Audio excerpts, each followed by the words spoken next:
तीस्ता सितलवाड़ का पूरा सच।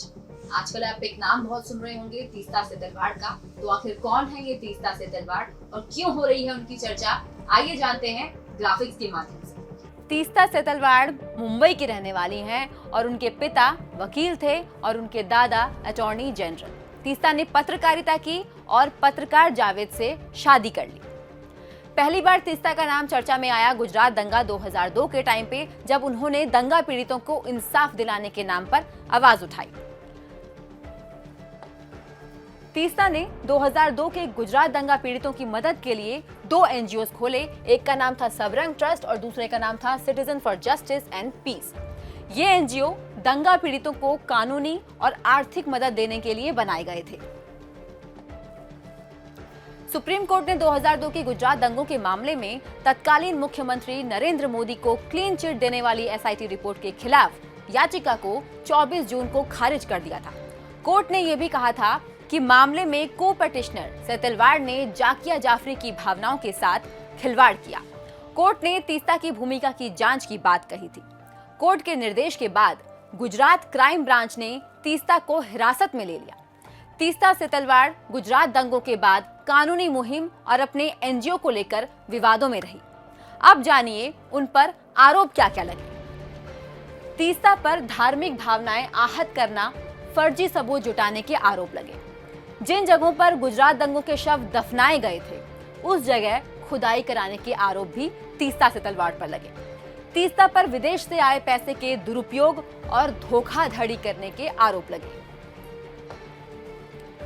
2013 में अहमदाबाद स्थित गुलबर्ग सोसाइटी के 12 निवासियों ने तीस्ता के खिलाफ जांच की मांग की। आरोप था कि दंगा पीड़ितों के पुनर्निर्वास के लिए मिली करोड़ों की रकम को तीस्ता ने गबन कर लिया और अपने ऊपर खर्च किया। 2014 में तीस्ता और उनके पति जावेद आनंद के खिलाफ क्राइम ब्रांच ने एफआईआर दर्ज की। 2018 में तीस्ता के सहयोगी रहे रईस खान ने भी सितलवाड़ और उनके पति जावेद पर एनजीओ के फंड का दुरुपयोग करने का आरोप लगाया। सितलवाड़ के खिलाफ अहमदाबाद डीसीबी पुलिस थाने में एफआईआर दर्ज हुई। पुलिस थाने में एफआईआर दर्ज करने के बाद क्या हुआ, आइए जानते हैं। तीस्ता की गिरफ्तारी के बाद रईस खान ने यह तक कहा कि तीस्ता को बहुत पहले ही गिरफ्तार कर लेना चाहिए था। रईस ने यह भी कहा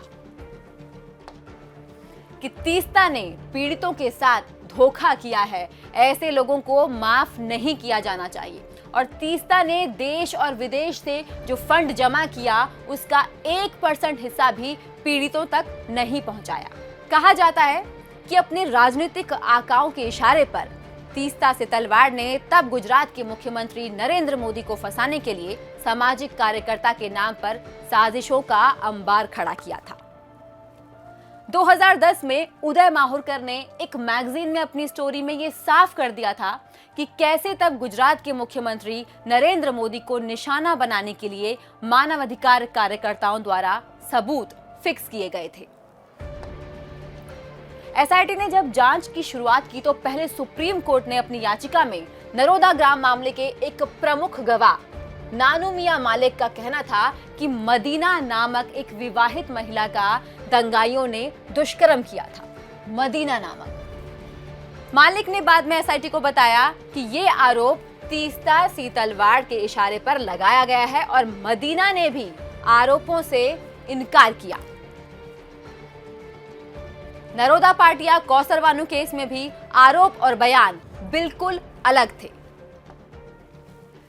सितलवाड़ पर ऐसे कई आरोप हैं कि उन्होंने गवाहों के बयानों को अपनी इच्छा के अनुसार तोड़ मरोड़ कर पेश किया था। इसके अलावा 2020 के शाहीन बाग कांड में प्रदर्शनकारियों को भड़काने के आरोप भी तीस्ता सितलवाड़ पर लगाए गए हैं। कांग्रेस राज में तीस्ता को वर्ष 2007 में पद्मश्री से नवाजा गया और यूपीए काल में तीस्ता के पास शिक्षा बोर्ड और एनएसी सदस्यता भी थी। इसीलिए केंद्रीय गृह मंत्री अमित शाह ने शनिवार को तीस्ता सितलवाड़ के एनजीओ को गुजरात दंगों के बारे में निराधार जानकारी देने के लिए फटकार लगाई। दंगों की जांच में एनजीओ की भूमिका पर गृह मंत्री ने कहा कि सुप्रीम कोर्ट ने कहा कि जाकिया जाफरी किसी और के निर्देश पर काम करती थी। इस एनजीओ ने कई पीड़ितों के हलफनामे पर दस्तखत किए हैं और उन्हें पता तक नहीं है। सब जानते हैं कि तीस्ता से तलवाड़ का एनजीओ ये सब कर रहा है। फिलहाल कानून अपना काम कर रही है। तीस्ता से तलवाड़ से पूछताछ में सच सामने आएगा, पर यह अब साफ है कि नरेंद्र मोदी को फंसाने के लिए कितनी साजिशें रची गई थी। अमित शाह के शब्दों में कहें तो पीएम नरेंद्र मोदी भगवान शंकर की तरह हैं। 18-19 साल तक विषपान करते रहे और अब सत्य सोने की तरह चमक रहा है।